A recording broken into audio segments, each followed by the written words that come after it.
Viewers বর্তমানে আমাদের ভারত এবং বাংলাদেশের মধ্যে যেই বিশাল একটা টানাপোড়েনের সৃষ্টি হয়েছে, সেটা কিন্তু শুধু বিশাল নয়, অনেক বেশি বিশাল। এবং বর্তমানে আমাদের ভারত এবং বাংলাদেশের মধ্যকার যে সময়টা যাচ্ছে, সেটা কিন্তু খুবই ভয়ানক একটা সময় যাচ্ছে। কারণ যেকোনো সময় যুদ্ধ বেঁধে যেতে পারে। হ্যাঁ, ভিউয়ার্স রিসেন্টলি বাংলাদেশের মধ্যে বাংলাদেশের বাহিনীরা কেন এত বেশি জেগে উঠছে? আর এই কথাটা আমি কেন বললাম সেটাও আপনাদেরকে বলছি।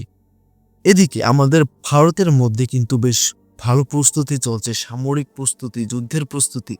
হ্যাঁ, এবং সেভেন সিস্টার্সে কিন্তু ভারতীয় বিমান বাহিনী এবং অনেক সৈন্য সেখানে মোতায়েন করা হচ্ছে। হ্যাঁ, অন্যদিকে বাংলাদেশের মধ্যেও কিন্তু বাংলাদেশের বাহিনীগুলো খুবই প্রস্তুতি নিচ্ছে। হ্যাঁ, বাংলাদেশের নৌবাহিনী, বাংলাদেশের বিমান বাহিনী, বাংলাদেশের সেনাবাহিনী, বাংলাদেশের বর্ডার গার্ড বাহিনী, ওনারা কিন্তু বেশ প্রস্তুতি নিচ্ছে। এখন কথা হচ্ছে এই দুই দেশের যে প্রস্তুতিগুলো, এগুলো কিসের জানান দিচ্ছে? হ্যাঁ ভিউয়ার্স, ইন ডিটেলস আজকে বিস্তারিত জানবো। ভিউয়ার্সগুলো, আজকে আমি সায়েন্স বিডি ইউটিউব চ্যানেল থেকে নেওয়া একটা গুরুত্বপূর্ণ নিউজের উপর রিয়েকশন দিতে যাচ্ছি। আর আজকে আমি যে নিউজটার উপর রিয়েকশন দিতে যাচ্ছি, নিউজটার শিরোনামটা আমি আপনাদেরকে পড়ে শোনাচ্ছি। নিউজটার শিরোনামটা হচ্ছে সীমান্তে যুদ্ধবিমান ও নৌবহর মোতায়েন বাংলাদেশের। ভারত বাংলাদেশের যুদ্ধ শুরু। ও মাই গড! তো ভিউয়ার্স, আর আপনাদেরকে আমি দেরি করতে যাচ্ছি না, চলুন আপনাদের সঙ্গে একসঙ্গে মিলে সম্পূর্ণ নিউজটা দেখিয়ে আসি এবং বিস্তারিত বিষয়টা ইন ডিটেলস চলুন জেনে আসি। Let's gets started. বন্ধুরা, বাংলার আকাশে গর্জে উঠছে যুদ্ধবিমান। বঙ্গোপসাগরে মোতায়েন করা হয়েছে নৌবাহিনীর শক্তিশালী ফ্রিগেট ও করভেট যুদ্ধজাহাজ। আর বাংলাদেশের সীমান্ত জুড়ে সেনা সদস্য ও বিজিবিদের বুটের শব্দ জানান দিচ্ছে পরিস্থিতি আর আগের মতো স্বাভাবিক নেই।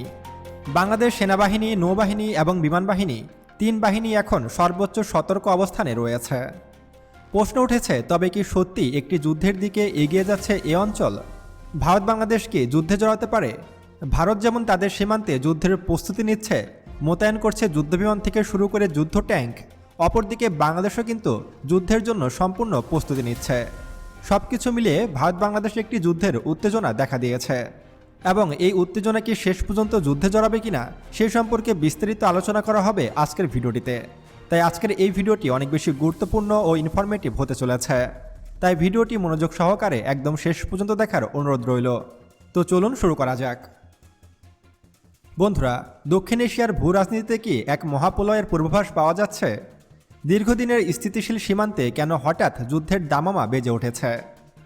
বিশ্ব যখন মধ্যপ্রাচ্য আর ইউক্রেন যুদ্ধ নিয়ে ব্যস্ত, ঠিক তখনই হিমালয়ের কোল ঘেঁষে থাকা দুই প্রতিবেশী দেশ ভারত ও বাংলাদেশের সীমান্তে বইছে উত্তপ্ত বাতাস। যে কোনো মুহূর্তে যুদ্ধে জড়াতে পারে এই দুই প্রতিবেশী দেশ। দীর্ঘ 4000 কিলোমিটারের বেশি বিস্তৃত ভারত বাংলাদেশ সীমান্ত, ঐতিহাসিকভাবেই এ সীমান্ত নিয়ে নানা বিতর্ক ও রক্তপাত হয়েছে। এমনকি এ সীমান্ত নিয়ে কয়েকবার যুদ্ধেও জড়িয়েছে এই দুটি দেশ। তবে সাম্প্রতিক মাসগুলোতে এই উত্তেজনার পারদ যেন এক অনন্য উচ্চতায় পৌঁছে গেছে। বিএসএফের পক্ষ থেকে সীমান্তে অতিরিক্ত শক্তি বৃদ্ধি এবং বাংলাদেশের সার্বভৌমত্বের প্রতি বিভিন্ন হুমকির প্রেক্ষাপট সাধারণ মানুষের মধ্যে তৈরি হয়েছে তীব্র ক্ষোভ। বিশেষ করে সীমান্তে সাধারণ নাগরিক হত্যার ঘটনা এবং ভারতীয় অভ্যন্তরীণ রাজনীতির পরিবর্তনের প্রভাবে সীমান্তে এক অস্থিতিশীল পরিবেশ সৃষ্টি হয়েছে। আসলে কি বলবো, আসলে এটা বলতে আমার কাছে খুবই খারাপ লাগে। হ্যাঁ, আমাদের ভারতের যে বিএসএফরা রয়েছে, আসলে আমি বুঝতে পারি না ওনাদের কি বলবো। আমি আসলে আমার বলার মতো ভাষা নেই, লজ্জাবোধ হয় বলতে, যে ওনারা সীমান্তের মধ্যে বাংলাদেশের নাগরিকদের মানে প্রায় সময় গুলি করে হত্যা করে। সেখানে কারো অপরাধ থাকুক বা না থাকুক, ঠিক আছে, আমি কি বলবো, বাংলাদেশের বিজিবিরা কিন্তু এরকমটা করে না। ঠিক আছে, ওনারা অ্যারেস্ট করে পরবর্তীতে যা করা লাগে করে, কিন্তু বিএসএফদের ক্ষেত্রে বিষয়টা উল্টো। ঠিক আছে, পশ্চিমবঙ্গের মমতা ব্যানার্জিও কিন্তু এই কথাটা বলেছে, হয়তো আপনারাও দেখেছেন সোশ্যাল মিডিয়াতে, অনেকেই যারা বাংলাদেশ থেকে দেখছেন বা যারা অন্য জায়গা থেকে দেখছেন, আসলে হয়তো দেখেছেন বিষয়টা। তিনিও কিন্তু বিএসএফদেরকে নিয়ে কথাগুলো বলেছি, কেন করে তারা এগুলো। আর এই যে সীমান্তের মধ্যে হত্যাগুলো তারা করে, এই হত্যার কারণেই কিন্তু বাংলাদেশ এবং ভারতের মধ্যে আরো বেশি সমস্যা সৃষ্টি হচ্ছে। ঠিক আছে, এই যে কাজগুলো তারা করে এগুলো কিন্তু না করে প্রয়োজনে অ্যারেস্ট করুন, অ্যারেস্ট করে তারপর পতাকা বৈঠকের মাধ্যমে বিভিন্ন বৈঠক করে তারপরে হস্তান্তর করুন, কিন্তু ডাইরেক্ট ফায়ার করে দেওয়া হচ্ছে।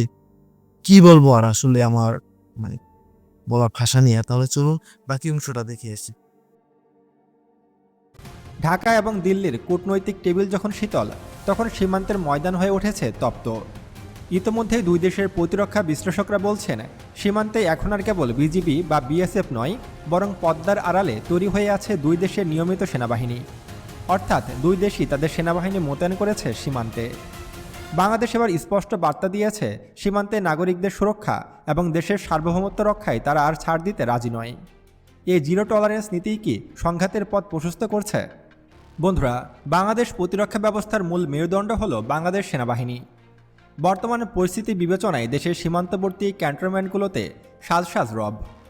সূত্র বলছে, সীমান্ত সংলগ্ন এলাকাগুলোতে সেনাবাহিনীর লজিস্টিক সাপোর্ট এবং নজরদারি বহুগুণ বাড়ানো হয়েছে। পদাতিক বাহিনীর পাশাপাশি সাজোয়াজান ইউনিটগুলোকেও প্রস্তুত রাখা হয়েছে। সেনাবাহিনীর আধুনিকায়নের অংশ হিসাবে যোগ হওয়া নতুন নতুন যুদ্ধাস্ত্র, যেমন তুরস্কের তৈরি বাইরাক্তার TB2 ড্রোন এখন সীমান্ত পাহারায় প্রস্তুত। এমনকি বাংলাদেশের সীমান্ত নিরাপত্তার জন্য প্রথমবারের মতো এই ধরনের অ্যাটাক ড্রোন ব্যবহার করছে বাংলাদেশ সেনাবাহিনী। মূলত আকাশ থেকে নিরবিচ্ছিন্ন নজরদারির মাধ্যমে সীমান্তের প্রতিটি ইঞ্চি ম্যাপ করা হচ্ছে এই ড্রোনের সাহায্যে। আর তুরস্কের তৈরি এই বাইরাক্তার TB2 কিন্তু খুবই উন্নত মানের এবং শক্তিশালী একটি ড্রোন। এটা দ্বারা সার্ভেলেন্স এবং অ্যাটাক দুই মিশনই সম্পূর্ণ করা যায়। তাই এই ড্রোনটিকে সীমান্তে মোতায়েন করেছে বাংলাদেশ সেনাবাহিনী। একই সঙ্গে ভারতীয় বর্ডার সিকিউরিটি ফোর্সের যে কোনো উস্কানির পাল্টা জবাব দিতে ইনফ্যান্ট ইউনিটগুলোকেও নির্দেশ দেওয়া হয়েছে। সেনাপ্রধানের সাম্প্রতিক সফরগুলো এবং ক্যাডেটদের উদ্দেশ্য দেওয়ার বক্তব্য স্পষ্ট বার্তা দিচ্ছে যে বাংলাদেশ সেনাবাহিনী এখন যে কোনো প্রতিকূল পরিস্থিতিতে শত্রুর মোকাবেলা করতে সক্ষম এবং বাংলাদেশ সেনাবাহিনী যুদ্ধের জন্য সবসময় প্রস্তুত রয়েছে। এটি কি কেবল আত্মরক্ষা নাকি সম্ভাব্য আক্রমণের আগাম প্রস্তুতি? এই প্রশ্ন এখন ঘুরপাক খাচ্ছে বিশ্লেষকদের মতে। কারণ বাংলাদেশ কখনোই এত আক্রমণাত্মক সিদ্ধান্ত কখনোই নেয়নি। বর্তমানে যে যুদ্ধের প্রস্তুতি বাংলাদেশ সেনাবাহিনী নিচ্ছে, সেটিকে অনেকে শীতকালীন মহড়া হিসেবে দাবি করছে, কিন্তু অনেকেই বলছে এটি ভারতের বিরুদ্ধে যুদ্ধের প্রস্তুতি বাংলাদেশের। আর এই লড়াই শুধু সীমান্তের মধ্যেই সীমাবদ্ধ নয়, ছড়িয়ে পড়েছে নীল আকাশেও। বাংলাদেশ বিমান বাহিনী অর্থাৎ BAF এখন সর্বোচ্চ সতর্ক অবস্থানে রয়েছে। দেশের আকাশসীমা লঙ্ঘনের যে কোনো চেষ্টাকে নস্যাৎ করতে বিমান বাহিনীর MiG-29 এবং F-7 BGI যুদ্ধবিমানগুলো ডগ ফাইটের জন্য প্রস্তুত রাখা হয়েছে। বিমানের আধুনিক র্যাডার সিস্টেমগুলো সীমান্তে ভারতের বিমান চলাচলের উপরে 24 ঘন্টা নজর রাখছে। সম্প্রতি লালমনিরহাটে স্থাপন করা হয়েছে ফ্রান্সের অত্যাধুনিক থেলাস কোম্পানির র্যাডার, যেটি 200 কিলোমিটারের মধ্যে যে কোনো কিছুকে স্ক্যান করতে পারে। সেই র্যাডার দ্বারা ভারতের ভিতরে পর্যবেক্ষণ চালাচ্ছে বাংলাদেশ বিমান বাহিনী। সূত্র মতে শুধু লালমনিরহাটই নয়, লালমনিরহাট ছাড়াও বাংলাদেশের সীমান্তবর্তী বিমান ঘাঁটিগুলোতে জ্বালানি এবং গোলাবারুদ মজুদ রাখা হয়েছে, যাতে মাত্র কয়েক মিনিটের নোটিশে বিমানগুলোকে টেক আপ করতে পারে বিমান ঘাঁটিগুলো এবং যে কোনো সময় যুদ্ধের প্রস্তুতি নিয়ে সরাসরি যুদ্ধে জড়াতে পারে বিমানগুলো।